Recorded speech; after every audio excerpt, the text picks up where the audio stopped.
French.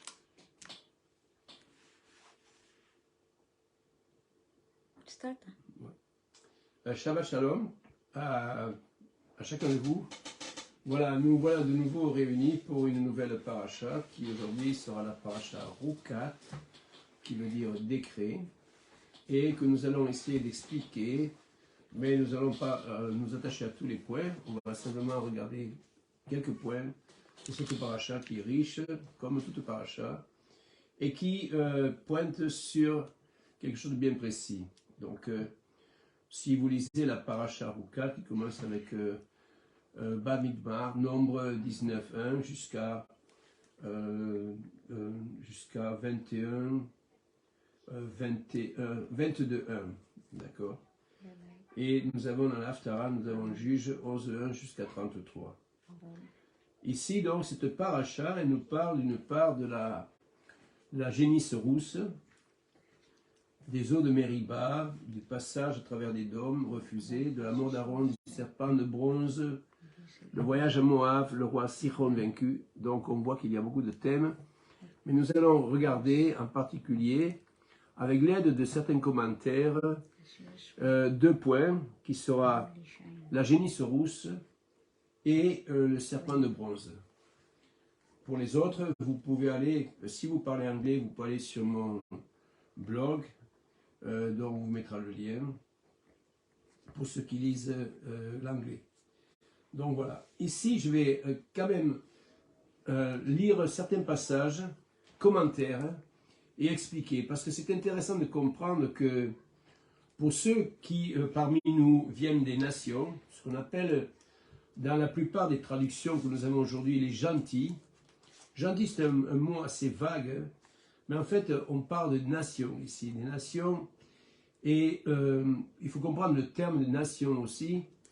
Nous avons Israël. Israël est composé d'une part de Juda et d'autre part de la maison d'Israël, aussi appelée Ephraïm. Et pour savoir cette multitude de nations, il faut aller dans la Torah, il faut aller au livre de Bereshit, Genèse 48, et je vais le lire pour vous. D'ailleurs, c'est une référence qu'utilisera Shaoul plus tard, mais je veux le redire parce que c'est important. C'est le moment où Jacob étant sur le point de mourir, il appela Joseph et ses deux fils, Manassé et Ephraïm, pour les bénir et pour les adopter. En particularité de Manassé et de Ephraïm, c'est qu'ils étaient nés en Égypte d'une mère égyptienne. Also, le mot c'est Mitzraïte, hein, c'était parce que l'Égypte à ce moment-là n'existait pas. Elle est appelée l'Égypte aujourd'hui puisqu'il y a le Nil qui coule, on sait exactement la location. Mais le mot en hébreu c'est Mitzraïm, hein, qui montre qu'il est un pays, Mitzraïm, vient du mot tsara, ou qui veut dire oppression. Donc ici, je reviens sur la Genèse 48, Bereshit 48. Jacob donc prend les enfants, donc Joseph amène les enfants devant Jacob. Pardon. Il met Manasse, qui est le premier-né, il le met devant la main droite de Jacob, et il prend Ephraïm et le met devant la main gauche, pensant que son père allait mettre ses mains juste devant pour les bénir. Mais qu'est-ce qui se passe? On voit Jacob, dans le récit, qui met sa main droite, il croise ses mains, il met sa main droite sur la tête d'Ephraïm et sa main gauche sur la tête de machin. Ce qui amène la confusion dans la pensée de Joseph, qui imagine que son père n'a pas vu et qu'il se trompe. Mais Israël lui dit non, il lui dit non. Il dit, je ne me trompe pas. Il dit, et il continue, tu vois. Il lui dit d'ailleurs, son père refusa et dit, je le sais mon fils, je le sais, lui aussi deviendra un peuple, lui aussi sera grand. Mais son frère, cadet, donc le plus jeune, sera plus grand que lui et sa postérité deviendra une multitude de goïm, de gentils, de nations. Si ça nous rappelle quelque chose, nous devons regarder à Romains, le livre de Romains, et je vais y aller directement, ça c'est pour le contexte aujourd'hui, 11, et nous allons voir ce que Shaul nous dit. Alors je descends, je vais aller, voilà.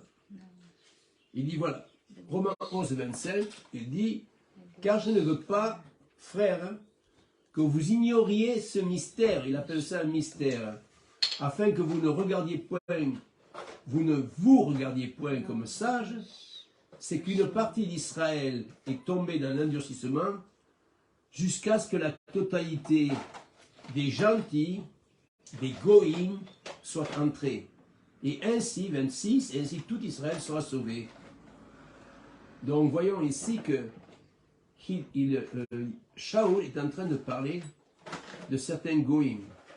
Rappelons-nous que dans Genèse chapitre 10, nous avons toutes les nations, il y en a 70.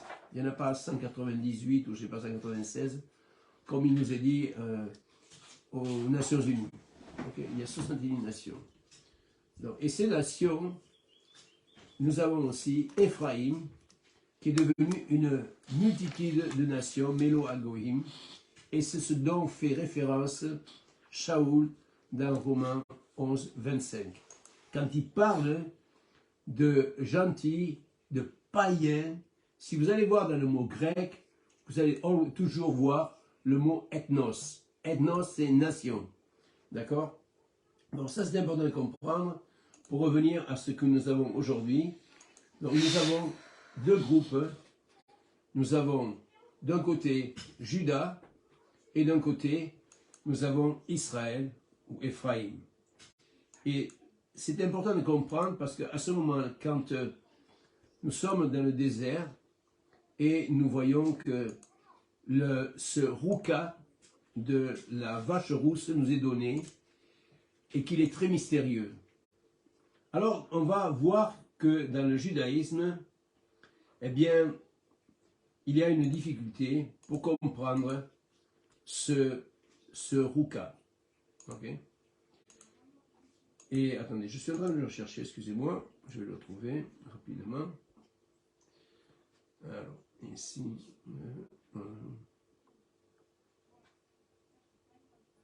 je suis en train juste de revenir en arrière, voilà, ici. Là, je vais mettre ici. Voilà. Voilà, j'arrive, hein, voilà, c'est venu ici maintenant, voilà. Donc, parce que je veux lire les textes qui ont été publiés. Okay. Ici, je vais lire un texte qui vient de Yoma 67b, de Rashi. Parce que le Satan et les peuples du monde se moquent d'Israël en disant « Qu'est-ce que ce commandement ?» parlant justement de la vache rousse, et quelle en est la raison? C'est pourquoi la Torah écrit à son propos « décret ». En hébreu, le mot veut dire, est écrit « roc ». Une loi incompréhensible pour notre intelligence humaine. C'est une décision tranchée devant moi. Tu n'as pas la permission de réfléchir là-dessus. Tu n'as pas la permission de réfléchir là-dessus. Donc, cette paracha décrit le commandement de la paracha Adouma, c'est-à-dire la vache rousse. On prenait un animal sans défaut, il n'ayant jamais porté le joug. On l'égorgeait, puis on le brûlait. Ces cendres, elles étaient mélangées à de l'eau et possédaient la capacité de purifier toute espèce d'impureté. Donc, ici, nous allons expliquer avec ce que dit Shaul. Dans Galates 2,15, il dit, nous sommes Yehudim, juifs de naissance, et non pécheurs d'entre les Goïm. Alors, qu'est-ce que ça veut dire? Eh bien, il faut comprendre cette phrase. L'auteur ici dit, mais nous ne sommes tous pas pécheurs. Oui, en vérité, nous sommes tous pécheurs, puisqu'il n'y a pas un seul homme juste sur terre. Nous savons que depuis le péché de Adam et Chava, eh bien, tout homme est considéré comme un pécheur. Néanmoins, Shaoul parle ici à un autre niveau. Il parle de la source de l'âme. Dans le domaine spirituel, il existe différentes sources. La source de la pureté, la source de la Klippa Noga, une source qui mélange le bien et le mal. Le Yetzer Tov et le Yetzer Hara, qui sont la composante de notre âme. Et une source composée de 3 clipots impurs. Ça, ce sont les nations. Différemment, Juda est resté fidèle à la Torah. Rappelons-nous que la maison d'Israël, Ephraïm, ont été éparpillés dans les 4 coins du monde longtemps avant que Yeshua vienne, presque 8 siècles avant. Donc, il nous explique ici que une clipa, donc le pluriel c'est clipo, est littéralement une écorce, c'est-à-dire ce qui enveloppe un tronc. Et que cette clipa, elle est un obstacle à la dimension divine, c'est-à-dire de recevoir la lumière. Hein. La lumière, elle ne peut pas percer à cause de ce clipa. D'accord? Et ici, nous avons les âmes d'Israël, elles prennent leur source dans le clipa Noga, qui est le mélange du Yetzer Hara et Yetzer Tov. Tandis que les âmes des nations proviennent des 3 clipots totalement impurs. C'est comme si l'âme juive n'était entourée que d'une coque, tandis que celle d'un goy de plusieurs, tellement qu'il est totalement fermé à toute révélation divine. Et ça devrait nous aider à comprendre pourquoi le monde aujourd'hui, le monde qui nous entoure, n'a pas de révélation divine, ne comprend pas, en dehors de tous les religieux que nous pouvons rencontrer sous toute forme, que ce soit les catholiques, que ce soit les protestants, que ce soit les hindouistes, que ce soit les musulmans, peu importe, il n'y a pas de révélation divine. Il n'y a que des enseignements de religion approchés intellectuellement. Mais il n'y a pas de relation parce que ces clipots empêchent la révélation. Et ces clipots ne peuvent être uniquement enlevés par le Mashiach, par Yeshua. C'est le seul moyen, il n'y a pas d'autre chemin.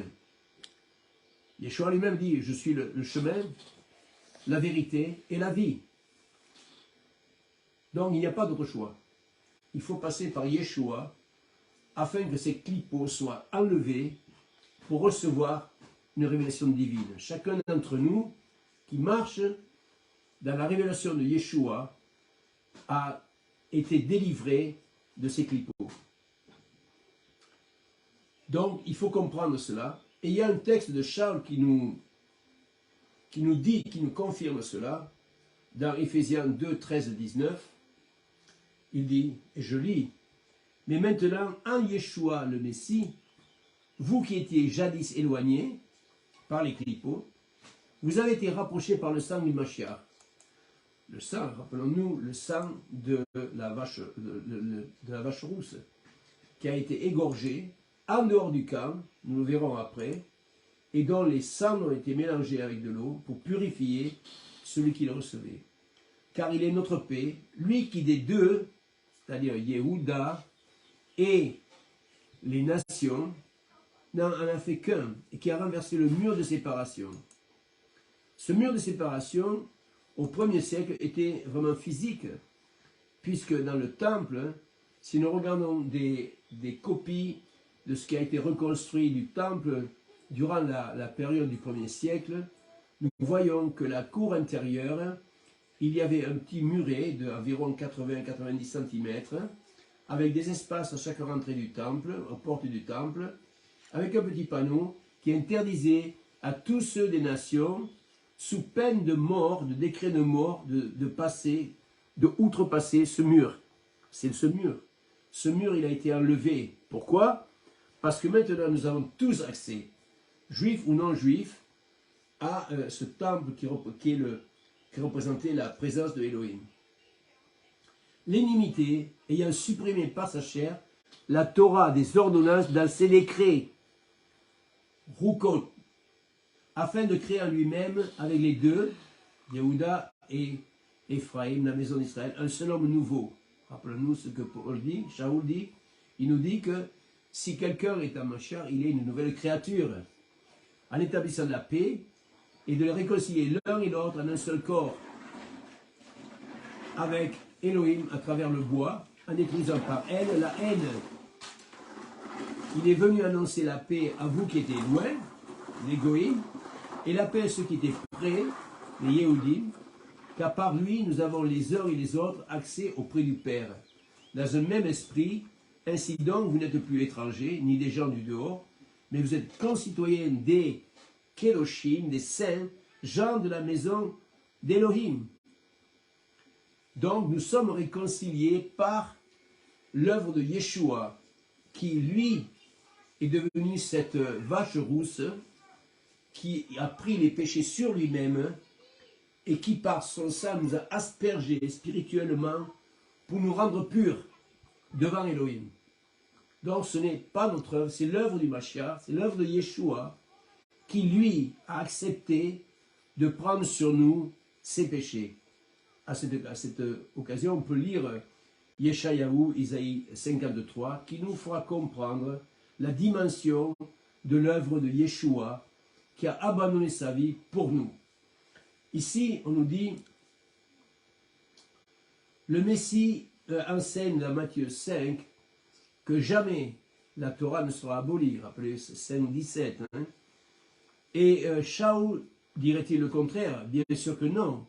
Nous devons comprendre selon le texte, selon le mode de pensée d'un rabbi. Il est dit, il a supprimé dans sa chair la Torah des ordonnances dans ses décrets.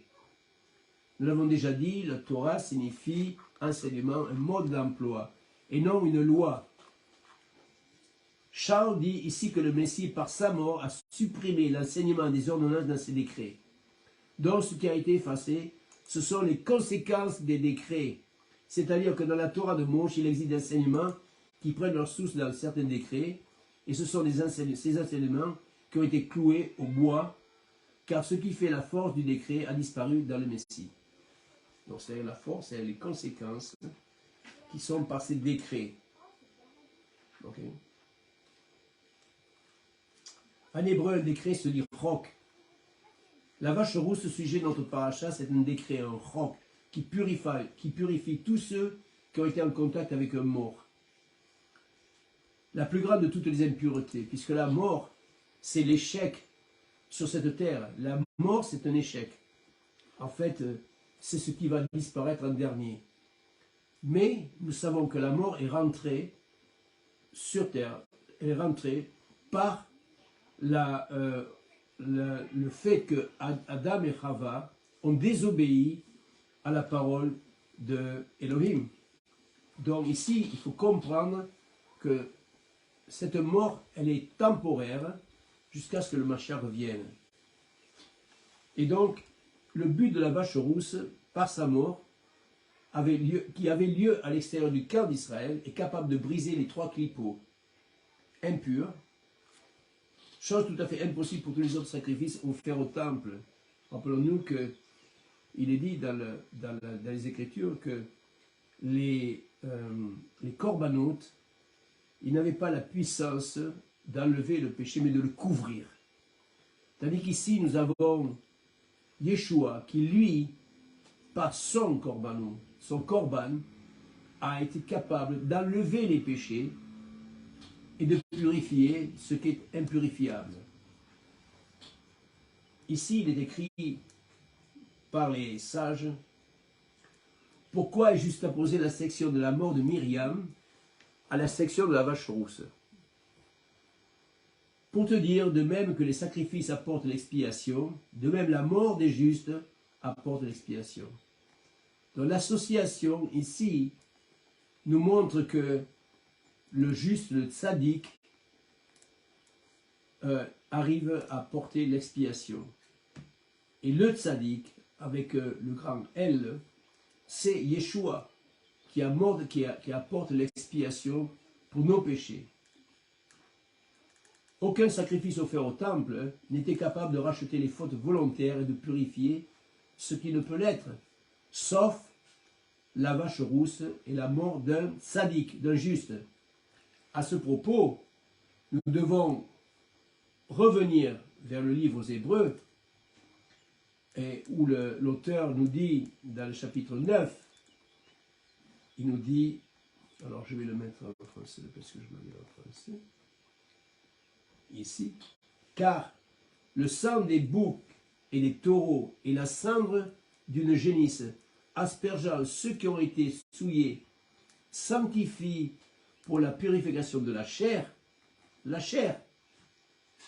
à combien plus forte raison, le sang du Mashiach, qui par l'Esprit éternel, s'est offert sans défaut à Elohim, purifiera-t-il votre conscience des œuvres mortes pour servir le Elohim vivant. Ces œuvres mortes, c'est tout ce que les gens du monde imaginent pour essayer de se racheter. Exemple, chez les catholiques, il est usage d'aller brûler un cierge dans l'église, de faire, pour certains, le chemin de Compostelle, etc., etc. Il y a plein de traditions. Mais tout ça ne peut rien faire, ne peut enlever tous les péchés que nous avons sur nous. On ne peut pas faire l'expiation par nous-mêmes. Nous avons besoin de quelqu'un qui l'a fait pour nous. Et ce quelqu'un, c'est notre maître, notre Adon Yeshua. Donc nous devons vraiment comprendre que nous devons rester humbles parce qu'il n'y a aucune œuvre que nous puissions faire si ce n'est celle de Elohim qui a fait pour nous au travers de Yeshua. Le Ranan, Jean 3,16 nous dit que Elohim aima le monde qu'il a donné son Fils unique, que celui qui croira en lui aura la vie éternelle. Voilà la promesse que nous avons. Et donc nous devons voir ici cette œuvre qui semble inexplicable dans le contexte tel été présenté dans la Torah à l'époque de Moshe devient différente à l'époque de Yeshua. Elle n'est pas différente dans sa forme. Elle prend toute sa valeur dans la vie de Yeshua.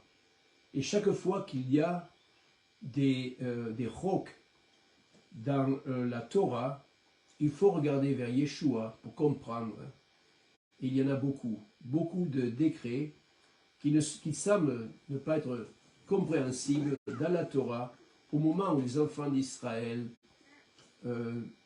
traversaient le désert pendant 40 ans, mais qui sont révélés en Yeshua, et nous devons nous appliquer à comprendre cela. Mais cela n'enlève en rien la valeur des enseignements que nous trouvons dans le judaïsme. Il faut comprendre qu'il y a une différence entre Juda et tous les goïms qui viennent des nations et qui sont tournés vers Yeshua. Parce que ce n'est pas par notre œuvre, mais c'est par l'œuvre de Elohim en nous que nous sommes un Mashiach. Juda fait partie de l'Alliance et il a toujours porté la Torah et est dédié à la Torah. Même un juif qui aujourd'hui est séculaire, qui ne regarde pas la Torah, il a toujours cette âme, elle est connectée à la divinité. Donc il faut faire attention et être sage dans nos commentaires, dans nos paroles. Voilà, avant de terminer, je vais passer un peu de temps au serpent, qui est vraiment quelque chose d'extraordinaire. Donc je vais lire d'abord de Bereshit Rabbah 31. Le Midrash rapporte au sujet du serpent, il ne lui a pas été dit de faire un érem, mais Moshe pensa, Hachem l'a appelé serpent, Nachash, moi je le ferai un érem, Nerochet. Les termes se ressemblent. Bereshit Rabbah 31. Yeshua, le Mashiach, rapporte à Nicodémon, Nicodémus, je crois que c'est en français, de même que le serpent a été levé dans le désert, de même le sera le Ben Adam, qui est mort en étant pendu au pieu. Mashiach en hébreu possède d'ailleurs la même valeur numérique que serpent. Effectivement, si on regarde le mot serpent, en hébreu c'est nachash, et le mot pour Messie c'est Mashiach. Les deux ont la même gematria. Si je prends les lettres de Narash, je vais arriver à 358. Je prends les lettres du Mashiach, je vais arriver à 358. Alors le but c'est de nous montrer qu'il y a deux oppositions. Le Narash représente le Yetzer Hara et le Mashiach représente le Yetzer Tov.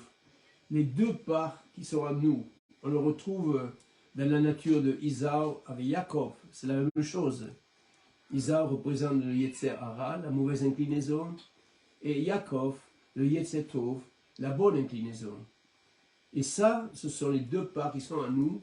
C'est pour ça qu'on retrouve dans le texte du Brit Hadasha, Shaoul qui nous dit « Marchez selon l'esprit et vous ne satisferez pas les désirs de la chair. » Donc marchez dans le Yetzer Tov et vous ne tomberez pas dans le piège du Yetzer Hara, la mauvaise inclinaison. Vous voyez, donc tout ça c'est lié. Et on le retrouve dans les Gematria qui nous donne une idée comment approcher les choses et comment comprendre les choses. Ici on voit que le Narash est à l'opposé du Mashiach. C'est pour ça que nous devons, cette partie qui est à nous, depuis la chute de Adam, elle fait partie de nous. Et elle ne pourra pas être enlevée jusqu'au moment où le Mashiach va revenir.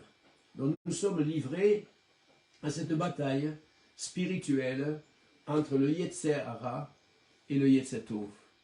Donc nous avons la victoire. Si nous marchons d'après le Yetzer Tov, nous avons la victoire. Et nous avons Mashiach à nous qui nous aide dans notre bataille quotidienne. Donc nous devons faire cet effort de marcher dans la vérité et de prier pour être renforcés dans notre homme intérieur pour pouvoir combattre cette force qui est à nous. Le Zohar nous apprend que quand les Israélites voyaient le serpent, on priait Hachem. Car aussi longtemps que le fils voit le bâton avec lequel le père le frappe, il a peur. De même pour le serpent, il en a peur. Et toujours dans le même ordre d'idée, quand un homme voit les souffrances qui atteignent le roi Mashiach, Yeshua, il doit prendre peur, sachant que ces souffrances lui reviennent s'il ne fait pas Tshuva. Donc ici, rappelons-nous que Yeshua lui-même a parlé du serpent. Et il a dit, tel le serpent a été élevé sur le poteau, ainsi il en sera du fils de Adam, du béné Adam, du fils d'Adam, du fils d'Adam, qui sera élevé. Et cette comparaison est vraiment intéressante parce que, en fait, pourquoi Elohim dit à Moshe de mettre un serpent de bronze sur un poteau et que chacun des Israélites qui regardera vers le serpent sera guéri des morsures du serpent, et celui qui ne le fera pas, eh bien, il mourra. Rappelons-nous qu'avant cet épisode, les serpents étaient toujours dans le désert, ils étaient déjà là. Mais on n'a pas eu de rapport comme quoi certains avaient été mordus par les serpents, avaient été morts. Non. Mais là, dans cet épisode, tout d'un coup, les serpents se sont réveillés et du moment que Moshe avait trouvé l'antidote qui lui avait été donné par Elohim, chaque Israélite qui regardait vers le serpent était guéri. Eh bien, Yeshua, c'est la même chose. C'est une œuvre qui est irrationnelle, qui ne peut pas être comprise par l'intellect. C'est quelque chose que Elohim nous donne en disant, voilà, vous acceptez, eh bien voilà, vous êtes libérés. Vous n'acceptez pas, mais vous subirez la mort. Mais la mort du serpent représente une mort spirituelle.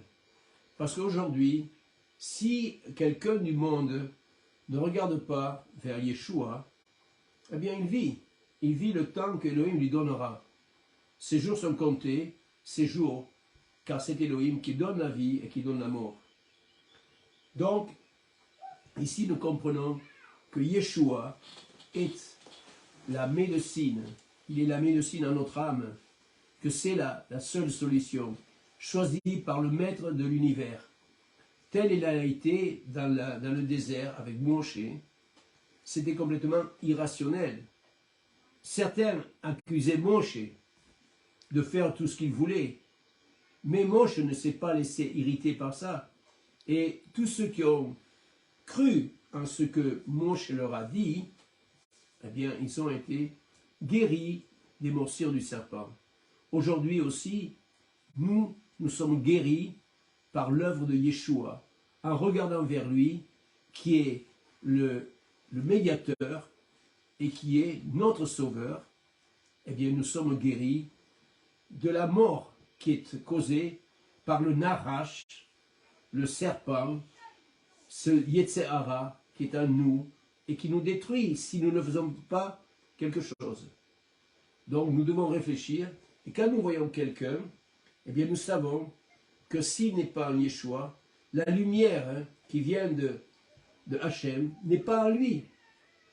Elle n'est pas en lui parce qu'il a ses clipots qui le tiennent prisonnier. Et il doit être délivré. C'est pour ça que nous devons prier pour chacun, que la libération vienne par la révélation de Yeshua. Rappelons-nous que Shaoul, encore une fois, nous dit « C'est la volonté de Elohim que tout homme vienne à la connaissance de la vérité et soit sauvé. » C'est la volonté de Elohim pour chacun des êtres humains. Mais aujourd'hui, nous voyons que le monde entier est lié à ce Yetzehara, et c'est pour ça que nous voyons des guerres, nous voyons des violences, nous voyons l'immoralité.